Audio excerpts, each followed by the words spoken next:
So, Hysteria by the Muse is my #1 favorite Hysteria song ever, much better than the one by Def Leppard. And I always wanted to learn that famous fat bass intro by Chris Wolfensteinburger, but I never got around to it. Until this week. I'm stuck at home, I have a pretty bad flu, and I just watched Scott Devine's interview with Janek Gwizdala, a great bass player, and he struggled a lot to learn this intro by ear. And then I realized that this intro is considered to be one of the hardest bass riffs ever. Even such authorities as WatchMojo placed it on their top 10 hardest bass riffs, and Davie504 agreed that it's really hard. And I was like, come on, it doesn't sound that hard. Like, am I missing something? Am I taking crazy pills? Or is there some kind of problem that I'm not seeing? For example, one of the problems may be that Chris Wolfensteinburger, Scott Devine and Davie, they are all bass players. And we all know what that means. Maybe with my superior guitarist brain, even handicapped by the flu, I surely should be able to learn this thing in 20 minutes. So I decided to turn it into a challenge. So you can watch this video to see how will I do, and also I will be explaining the process as I go, so you actually may learn something about learning riffs by ear. Or in case you are better than me, you can just have a laugh at me. Either way, it should be fun. So, unlike Janek, I heard this song multiple times, but I'm not a pro musician, and also I'm not a bass player. I mostly play guitar. Now, this will be my first attempt to play this song, so I haven't seen tabs, I haven't seen any tutorials, nothing of that sort. I will not be aiming to recreate the original tone, mostly because I'm recording directly into my audio interface, and if I start messing around with plugin settings, it wouldn't be correctly synchronized to the audio. But maybe I'll give it a try if I have some time left.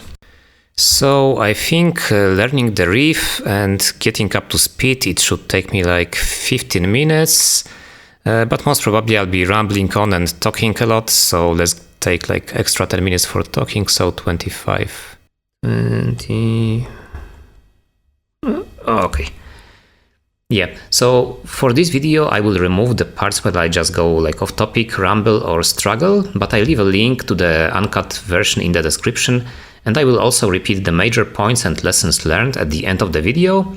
So in case I just struggle a lot and it becomes boring, you can just use the navigation bar to jump around and go straight there. So the guitar is plugged in. So let's start.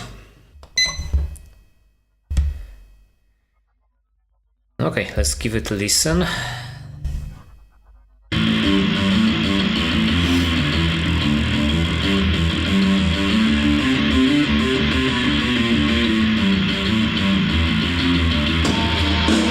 Okay, and that's the full circle. So this is what we have to learn. So you can clearly hear, if you've been doing this for some time, that it's an open string pattern. It means that basically there are just four options for where it can start, being G, D, A or E. So the first thing we have to do is to determine the key, and usually that's the first sound in the song, because this is rock music, and in rock music the bass principle is that everything is simple. If something is complex, you are doing it wrong. It just means that the original guy had an easier way of doing that, and you should work smarter, not harder. So let's give the first sound. Listen again. Doo-doo, doo-doo. Yeah. So nope. Yeah. Hey. So because it has 3 chords, right? This song. So it has 3 phrases. So most likely it's using A, D and E. The reason for that is that it's a blues pattern.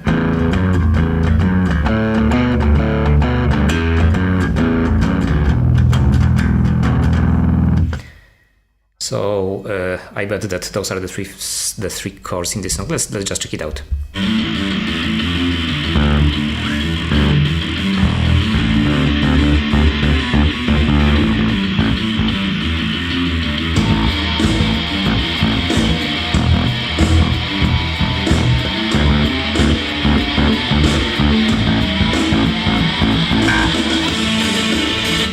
Yeah, yeah, so we have A, E,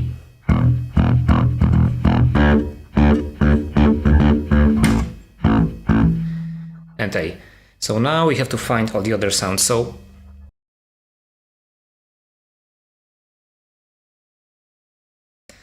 it goes like so. Okay, that's a nice one. Oh, so yeah, so we have.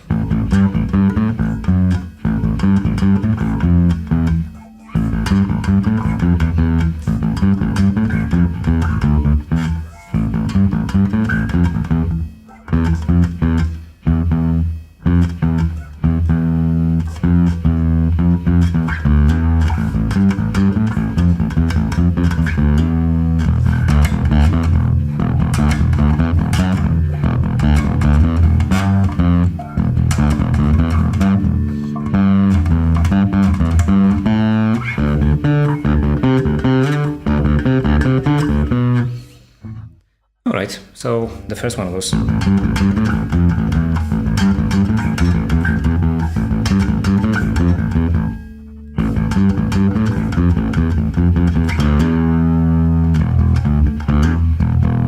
okay. So here I hit my first problem. So I'm not a bass player. So I bet that he's doing it like this.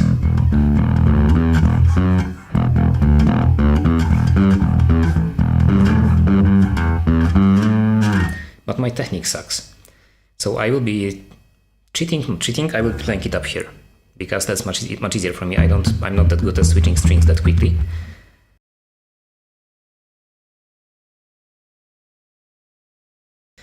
But anyway, it goes like.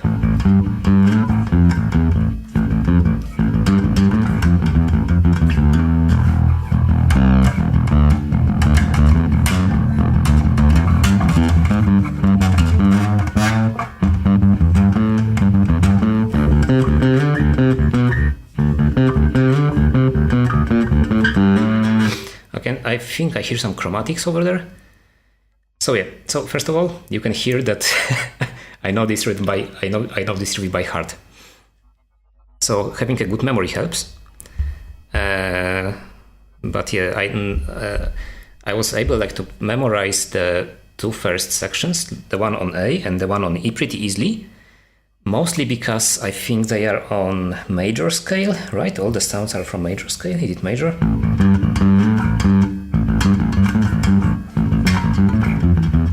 No, it's minor. I think, is it minor? Yeah, it's minor. So yeah, so it's like all minor, but I think on the D string there is some chromatics in there. So let's give it a listen.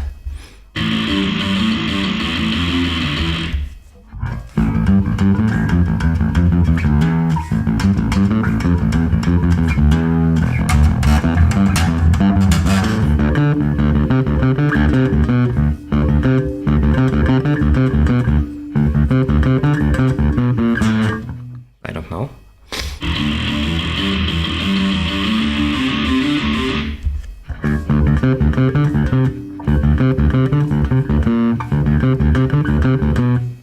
It's definitely sound.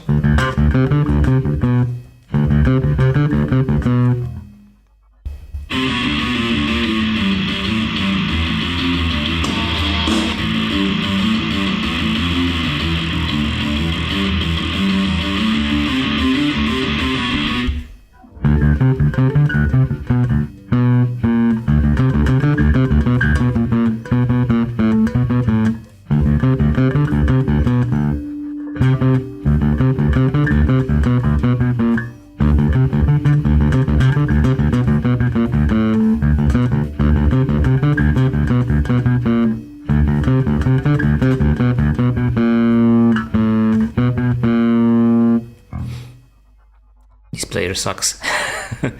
Didn't see this one coming, but yeah.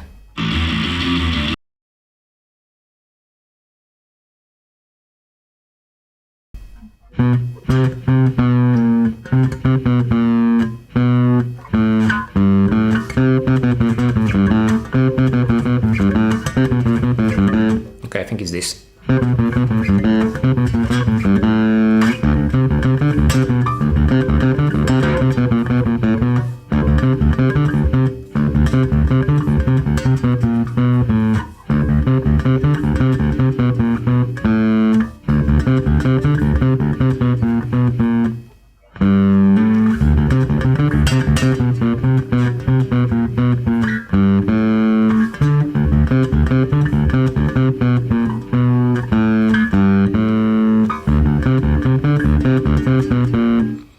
so it's going... so the rest of the song is in a minor scale, but this thing has... what is it, blue?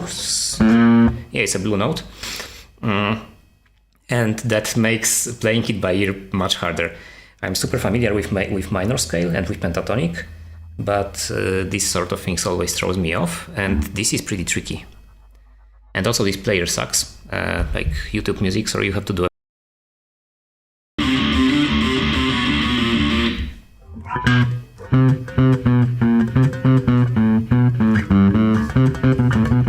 okay, I think it's...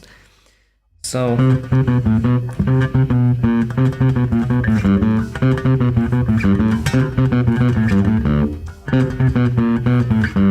I think it's this. I'm not 100% sure, even if it's the blue note.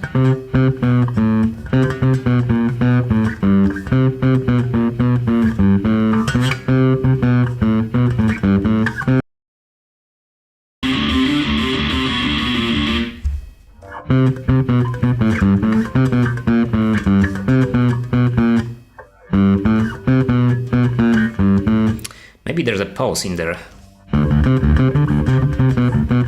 Yeah, a ghost note. There's a ghost note.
So there are a lot of rough edges. I'm missing a lot of details.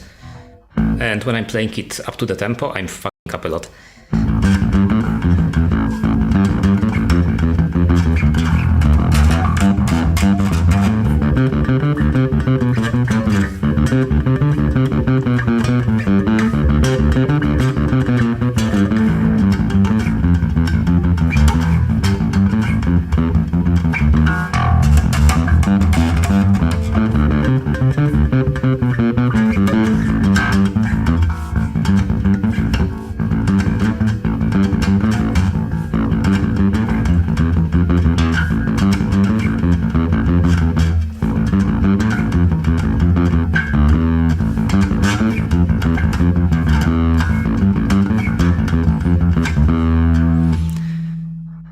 So the first two sections are okay, so let's divide it into four. So the first one is the first A.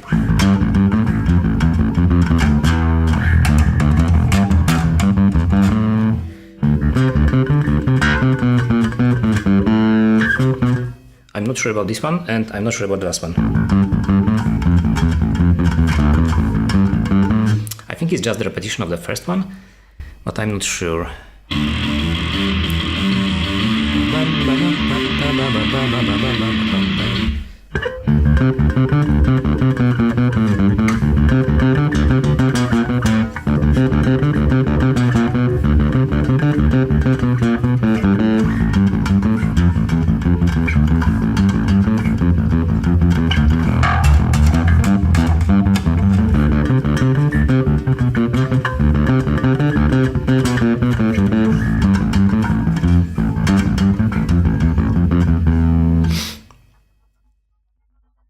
Okay, I think we still have 9 minutes. I don't think I'll be trying to get the tone right.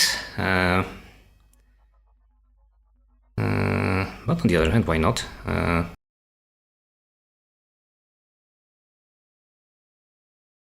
Still have 6 minutes left, and let's see how close did we get.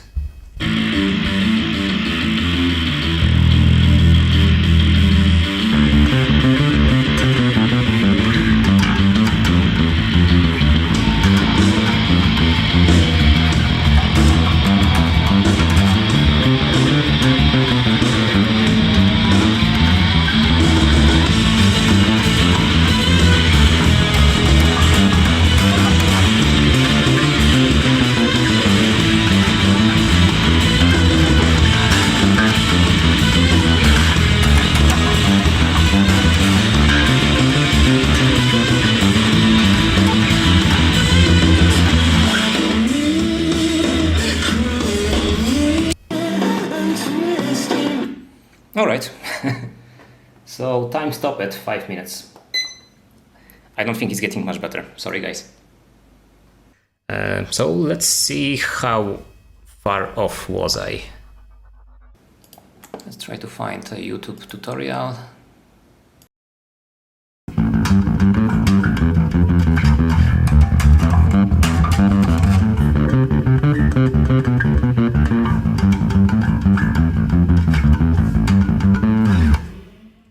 So how did it go?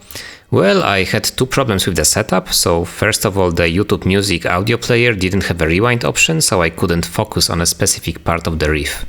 The irony is that actually, like 10 years ago, I wrote a music player specifically for that purpose, like for learning by ear and mastering, and somehow it didn't occur to me to use it. So much for the superior guitarist brain.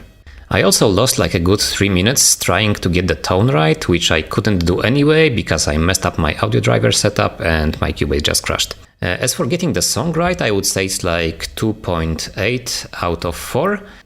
So I got the first, second and fourth sections more or less right with just like 2 minor errors. But I messed up a few notes in the third section on the D string. Basically I overcomplicated it. And instead of playing an open string, I was looking for some other notes. So when it comes to the overall rating, I give myself like a coworker cover band on their first gig level, which is like totally what I would expect after 15 minutes. Of course, by the end, I was still making a lot of mistakes when playing up to the tempo, but I had like 5 minutes to practice. So yeah, I'll cut myself a break, especially as a non-bass player. So what are the lessons here when it comes to learning to play by ear? Well, first of all, good musical memory helps. You don't have to listen to the recording all the time, and also you can slow it down in your head. And vocalizing really helps, even if you can't sing at all, like me, you should still do it. And second of all, music theory helps. So you can see that as long as we were sticking to the basics, like blues-like chord progression and minor scale, we were just knocking it out of the park. Just knowing where all the A minor notes are across the bridge did like 60% of the job for me. So my advice for you, if you want to get better at learning to play by ear, is to learn scales, start improvising, and don't stop improvising. Some people are using ear training apps that teach you intervals, but I didn't really find them useful. They teach you the ear-to-brain connection, but not the brain-to-hand, so you are just getting like half of the deal. Improvising will be weird at first, But once you start building that connection between your brain and your fingers, you will be light years ahead. And finally, is this one of the hardest bass riffs ever?